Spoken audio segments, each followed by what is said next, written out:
No niin, Kristiina Mäkelä, ollaan täällä Formiassa leirillä. Mitä löytyy kolmiloikkaajan repusta, kun hän tulee harjoituksiin? No me voidaan vaikka katsoa täältä. Ekana tulee vastaan vesipullot. Toisessa on hunajasuolavettä ja toisessa ihan normaalia vettä.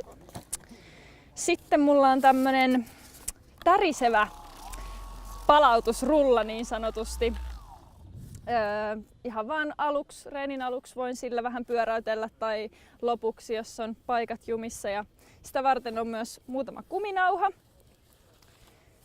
Saa jalkoja ja käsiä pyöriteltyä auki ja vähän käden jatkeena niin sanotusti.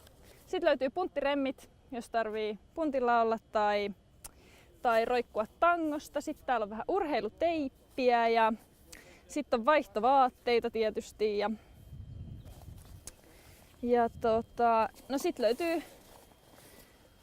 löytyy tämmönen hierontapallo vielä. Ja sitten on tietysti ihan piikkarit. Niitä nyt tärkein väline. Ja sitten vielä nähtävästi aurinkolasit ja pikkusen vaihtorahaa, että pääsee kahville. Kerro vähän noista piikkareista. No nämä on ihan Misunon kolmiloikkapiikkarit. Ihan maailman parhaat, sopii mulle hirveän hyvin ja on kyllä, tulee tehtyä nyt näin leireillä aina enemmän, että Suomessa ei niinkään on täällä voi tehdä tämmöistä vähän terävempää harjoittelua. Niin